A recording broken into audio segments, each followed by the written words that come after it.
So here's a fact for you. This is from The Economist. I saw this earlier in the week.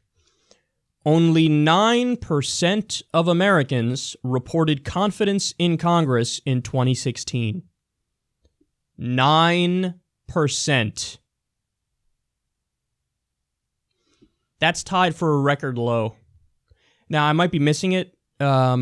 Maybe somewhere deep in my mind, buried under a whole bunch of unimportant shit, is the number 7%. There's an outside chance that at one point they reached 7% favorability, but I could be wrong about that. I know they reached 9% at one point in the past. Now they're right back there. Well, this is for 2016. But 9% confidence in 2016.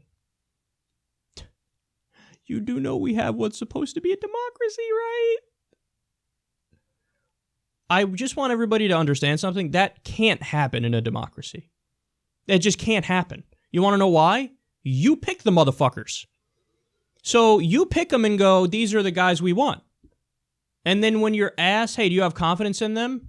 A few months later, you're like, everybody's like, no. So how could that be? The answer is very simple. They're not representing you. If they did half the shit, a quarter of the shit that they promised on the campaign trail when they get into office, you would give them fucking glowing remarks. Glowing. It's not like this idea that, oh my God, the people are so goddamn hard to please. It's impossible to do it. No, it's that the politicians are so shitty at their jobs that they don't do anything of what they say they're going to do. And when you get a little taste of one that actually cares and at least fights for the things that he says he wants to do, like Bernie Sanders, people love him. 61% favorability rating Bernie Sanders has. Most popular politician in the country by a mile and a half. Donald Trump, 35%. Hillary Clinton, 35%. Bernie, 61%. Because he's authentic, he's principled, he's not bought, and he actually fights for the things he says he's going to fight for, which are things that you happen to agree with. So it's not that you're unreasonable and, you're demanding too much. And these politicians, they keep bending over backwards to look out for their constituents, and the goddamn constituents are never happy. It's that you elect them and they immediately stab you in the back. Because they're raising money from corporations and billionaires and PACs, and they're going to serve the special interests and the lobbyists and the corporations and the billionaires and the PACs, and they're not going to look out for you by any stretch of the imagination, and they haven't. And their voting record proves it. So, I mean, again, I just want you to remove the fact that this is us we're talking about here and then try to view it objectively. So the way I like to view it is, imagine a state that the U.S. officially considers an enemy state, like Iran, for example. And these polls come out of Iran, where we find out, okay, so they just, elected Hassan Rouhani president. The president has limited powers, of course, because there's the Grand Ayatollah, the supreme leader, and the religious authority that really controls it there. But, so you elect Hassan Rouhani, you elect a president in Iran, and then you do a poll a few months later, and only 9% of people like him. We would take that fact and run it and use it as all the evidence we need that we're dealing with a banana republic, a theocracy, a country that is unresponsive to the needs of the people.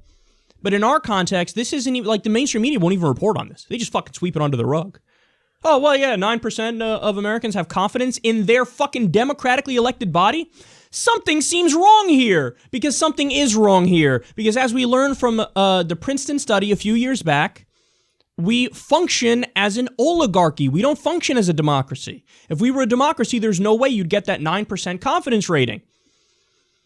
So it is true. It has been proven that the needs and wants of the top 1%, the richest people in the country and the corporations, they get what they want into law. You and I, the people, we don't get what we want into law. If you're middle class or you're poor, you don't get what you want enacted into law. There's no correlation between what you say in the opinion polls and what policies we end up getting. And the evidence of this is just endless. So, for example, 93% of the American people want a universal background check on gun purchases. We couldn't get that passed. 93% want it, and it's not unconstitutional, and we still weren't able to get it through Congress.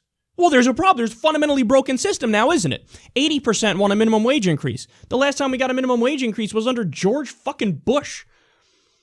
So we haven't gotten it in years and years and years. The minimum wage isn't even a living wage. You guys want that. You don't get it. The list goes on and on. I can go on all day. 60% want to legalize marijuana. So marijuana's not legalized at a federal level. And the states that have legalized it, there's about to be a crackdown from the federal government on those states. So your government is just totally unresponsive to you. Now, but thankfully, we live in a country where we have a free and independent media.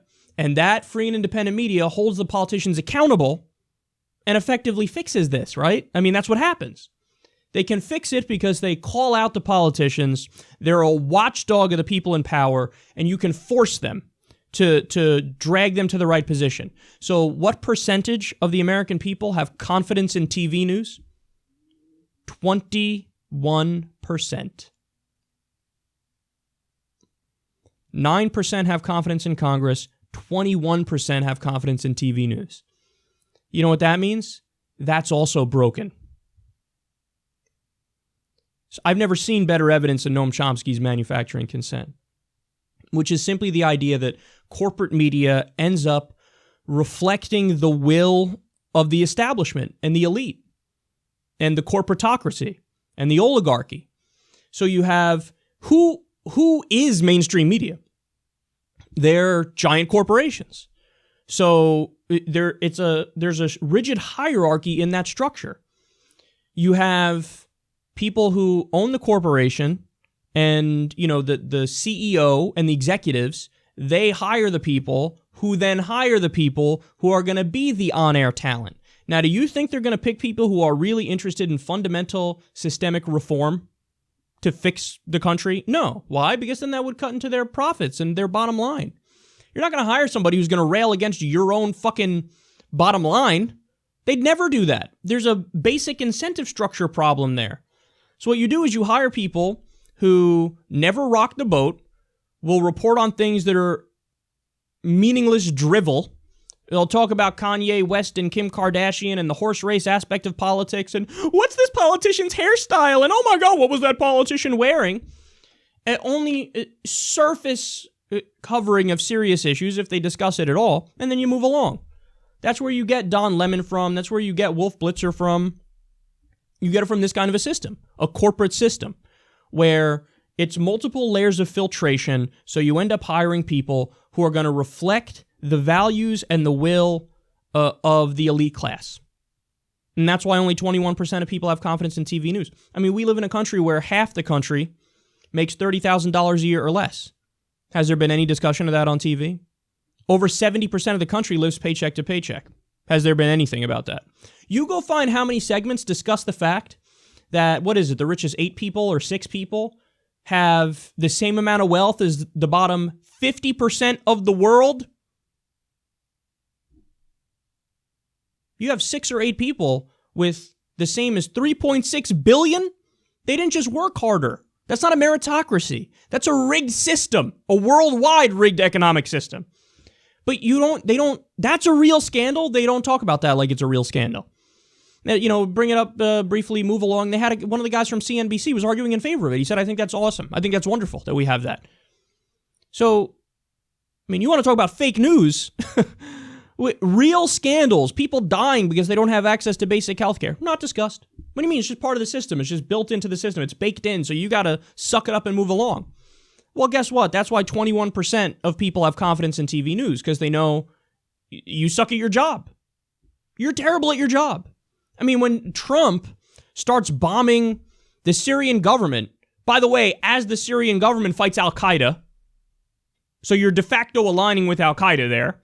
But as they do that, what happens? Fareed Zakaria, who's supposed to be one of the better people on TV, comes out, this is a serious move, and I think he finally became president today. He wasn't serious. He's an unhinged buffoon, but he should bomb more places. That's the argument they're making. He wasn't serious until he started blowing shit up.